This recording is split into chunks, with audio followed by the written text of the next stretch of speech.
Okay. Yeah.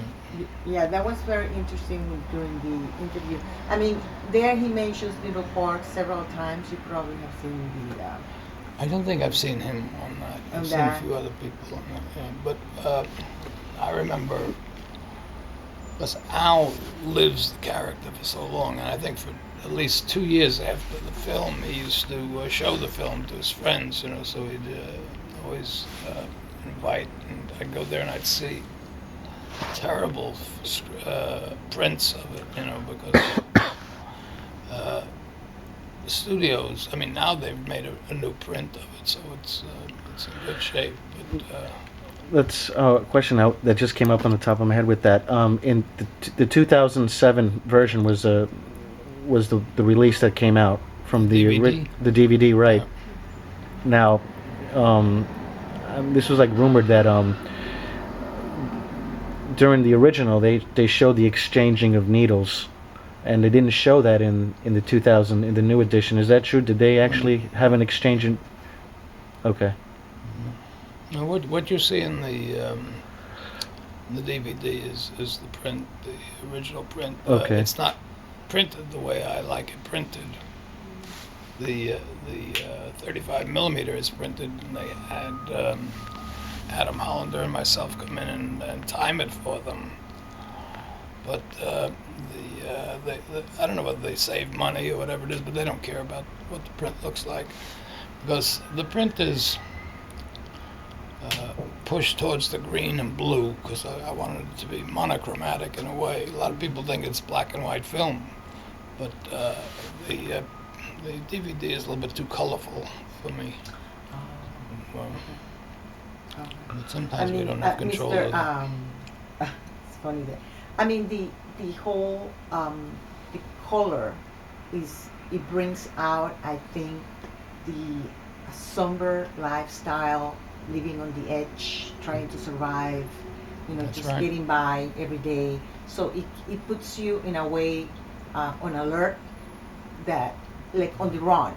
A It's a very suspense. claustrophobic world, and it Yeah, keeps you in there. And yeah, it's very it was always. a little bit too difficult for people, some people, but it's not for everybody.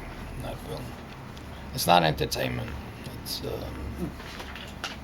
I thought I would deter people with the film, and I guess it did because a lot of people tell me that their brother was an addict and they'd show them the film or something like that, and I understand that. But then we had a seminar at MoMA, Uh-huh. and they invited uh, kids from Harlem and the inner city to come, and they showed them the film and everything. And in our discussion, we were talking about it, and one teacher got up and said, "I got to tell you, what we see up there, or what these kids see up there, is a step up. It's not a deterrent in that sense because evidently, from our point of view, it was not as harsh for the kids that live in that world as the kids that live in that world. And that was an eye opener for me." Mm. Well, Al Pacino mentions in the interview also that you did a fine job, and I quote. He says, the director did a fine job with the movie, and he also, I quote, he said, a wonderful human being. He calls you. Indeed. He's right. Yeah, he did say Yeah, that. well, we had a great time researching it and doing it. We spent about a month and a half together before we ever shot the film. Kitty and I just going around to these coffee shops where addicts hung out and all that.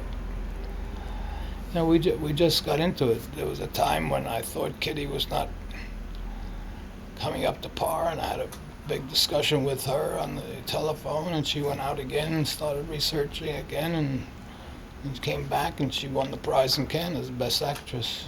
So if you do your research and you're dedicated, and of course the reason we're called directors is because we direct them to do certain things, and that was what I directed her to do, go out and get into it again.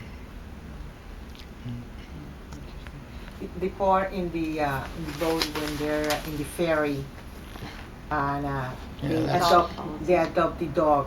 Dog phones. I just maybe it's my own interpretation, making sense of what they did that in the movie, but it seems to wanting to have balance and some sense of stability, like Well, bringing there's a certain humanity we all have from our growing up, from our living, and that's it. That's their dream, you know, getting going to the country, getting a puppy, and all that. But then they get back into their business, and it just falls apart. You have to have the highs and lows, you know. You know what dictates it. Of course, that was. How dare you do that? How can you do that to an old dog? I said, we only got rid of 4 or 5 dogs. It didn't matter. it was I mean it was a quick scene, but I think it was very poignant. I mean, in a Yeah. way, just to see how they really wanted to belong, to bring balance, to be like perhaps Like real people, Yeah, have a like real anybody life. else, Yeah, because you know. once you're in there, they know what they're doing. They just can't stop it. You know, addiction is addiction. Yeah. Whether it's food, clothing, anything, addiction is. different forms, just Yeah. yeah, different forms. Do you have any other questions, Judy? Yes, it's a kind of idiotic question, but where was Bobby's apartment at? Was that a set? Doesn't look No, like it.